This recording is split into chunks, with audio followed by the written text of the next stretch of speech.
Bruno disait, on met ce que tu dis, Ouais. puis il y a un exemple, l'exemple du jardin. Peut-être Ouais. que Bruno, tu peux nous parler de ça pendant une couple de minutes. Effectivement. Bien, imaginez que votre santé, c'est comme un jardin, puis que nous trois, on est des voisins dans une banlieue ici à Mont-Tremblant, puis on démarre un projet. On dit, parfait, on se fait chacun un jardin, un potager, on commande la même terre, de la même qualité, puis on a même le goût de semer les mêmes choses. OK? Et puis, Michel et Jessica, vous êtes religieusement attitrés à votre jardin. Vous avez des vies très chargées aussi, mais à tous les jours, vous prenez un 10-15 minutes pour aller dans votre jardin, mettre de l'engrais, enlever peut-être les herbes que vous ne voulez pas, entretenir. Puis c'est pas long, c'est un petit 10-15 minutes par jour. Moi, je suis le troisième voisin, puis je suis comme une queue de veau. Vous regardez mon auto, ma maison, ma vie, c'est, excusez l'expression, cul par-dessus tête. Et les semaines passent, puis supposons que Jessica n'est pas ma conjointe, mais ma conjointe me dit, Bruno, qu'est-ce qui se passe avec notre jardin? C'est comme la forêt amazonienne, là. Je ne vois plus les concombres, les carottes, tout pousse. Puis regarde le jardin de Jessica puis de Michel, tout est beau, c'est une œuvre d'art. Ouais, mais chérie, tu comprends pas, moi je suis occupé, eux, ils ont du temps pour s'en occuper.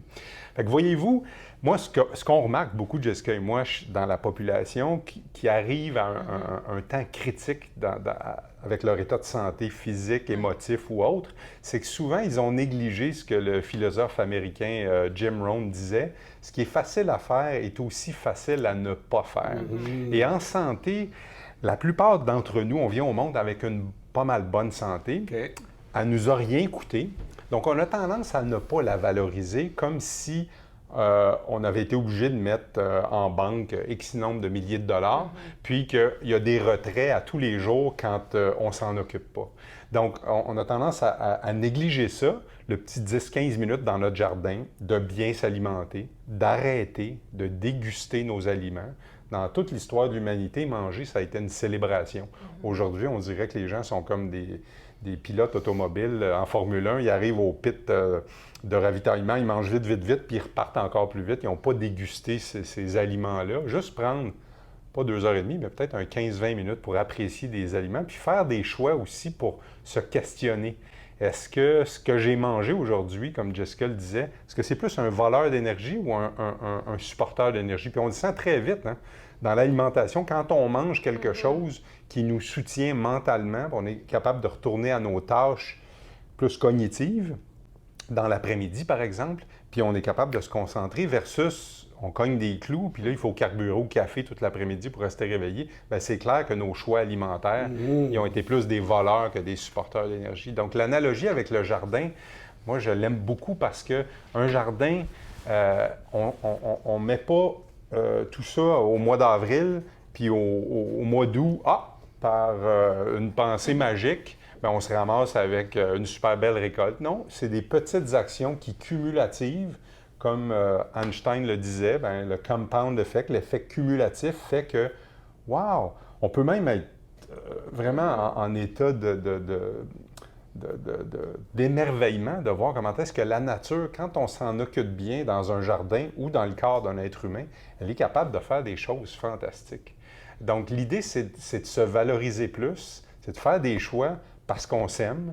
Puis, il y a beaucoup d'experts dans ce domaine-là qui disent que ça débute par nos rituels du matin. Donc, au lieu de commencer la journée avec des voleurs d'énergie, bien, c'est peut-être de commencer la journée avec juste une petite réflexion. Je n'irai pas dans des termes comme la méditation, mais juste se lever peut-être 15 minutes plus tôt, puis dire, bon, bien, ma journée, je la veux comment?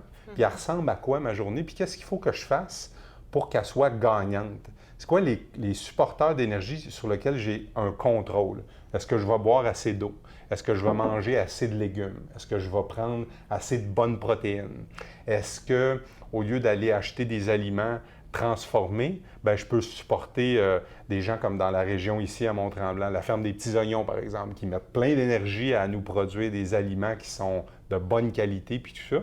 Puis ça fait un cercle gagnant de supporteurs d'énergie, plutôt que, au lieu de se lever 15 minutes plus tôt, puis réfléchir, de se lever 15 minutes trop tard, puis là, on voit très bien le pattern qui s'installe. Ah, là, c'est vite, vite, vite. Au lieu de manger, de prendre du temps pour déjeuner, je passe au service à l'auto. Puis là, la journée déboule. Une journée comme ça, il n'y a pas de catastrophe. Le jardin ne s'écroule pas.